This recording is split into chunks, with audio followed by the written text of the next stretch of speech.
हरे कृष्णा। भगवद गीता यथारूप अध्याय 10 श्री भगवान का ऐश्वर्य श्लोक संख्या 6। सप्त ऋषिगण तथा उनसे भी पूर्व 4 अन्य महर्षि एवं सारे मनु अर्थात मानव जाति के पूर्वज सब मेरे मन से उत्पन्न हैं और विभिन्न लोकों में निवास करने वाले सारे जीव उनसे अवतरित होते हैं। भगवान यहाँ पर ब्रह्मांड की प्रजा का आनुवंशिक वर्णन कर रहे हैं।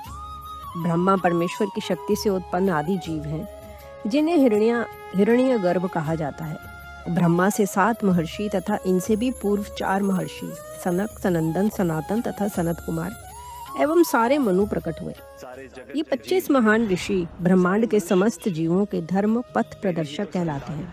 असंख्य ब्रह्मांड हैं और प्रत्येक ब्रह्मांड में असंख्य लोक हैं और प्रत्येक लोक में नाना योनियां निवास करती हैं।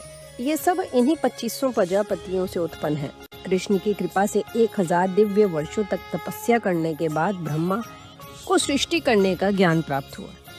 तब ब्रह्मा से सनक, सनंदन, सनातन तथा सनत कुमार उत्पन्न हुए। उनके बाद रुद्र तथा सप्त ऋषि और इस प्रकार फिर भगवान की शक्ति से सभी ब्राह्मणों तथा क्षत्रियों का जन्म हुआ।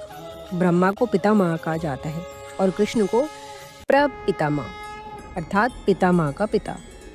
इसका उल्लेख भगवद गीता के 11वें अध्याय में किया गया है। श्लोक संख्या 7। जो मेरे इस ऐश्वर्य तथा योग से पूर्णतया आश्वस्त है वह मेरी अनन्य भक्ति में तत्पर होता है, इसमें तनिक भी संदेह नहीं है। आध्यात्मिक सिद्धि की चरम परिणति है भगवद ज्ञान। जब तक कोई भगवान के विभिन्न ऐश्वर्यों के प्रति आश्वस्त नहीं हो लेता तब तक भक्ति में नहीं लग सकता। सामान्यतया लोग इतना तो जानते हैं कि ईश्वर महान है, किंतु यह नहीं जानते कि वह किस प्रकार महान है। यहाँ पर उसका विस्तृत वर्णन किया गया है। जब कोई ये जान लेता है कि ईश्वर कैसे महान है तो वह सहज ही शरणागत होकर भगवत भक्ति में लग जाता है। भगवान के ऐश्वर्यों को ठीक से समझ लेने पर शरणागत होने के अतिरिक्त कोई अन्य विकल्प नहीं रह जाता। ऐसा वास्तविक ज्ञान भगवत गीता, भगवत श्रीमद् भागवत तथा अन्य ऐसे ही ग्रंथों से प्राप्त किया जा सकता है। इस ब्रह्मांड के संचालन के लिए विभिन्न लोकों में अनेक देवता नियुक्त हैं, जिनमें से ब्रह्मा, शिव, 4 कुमार तथा अन्य प्रजापति प्रमुख हैं। ब्रह्मांड की प्रजा के अनेक पितामह भी हैं और वे सब भगवान कृष्ण से उत्पन्न हैं। भगवान कृष्ण समस्त पितामहों के आदि पितामह हैं।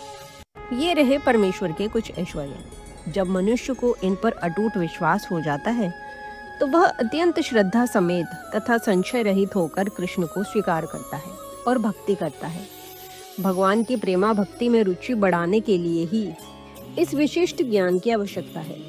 कृष्ण की महानता को समझने में उपेक्षा भाव न बरतें, क्योंकि कृष्ण की महानता तो जानने पर ही एकनिष्ठ होकर भक्ति की जा सकती है। इस प्रकार भगवद गीता के अध्याय 10 श्री भगवान का ऐश्वर्य की श्लोक संख्या 6 और 7 का भक्ति वेदांत तात्पर्य पूर्ण हुआ। हरे कृष्णा।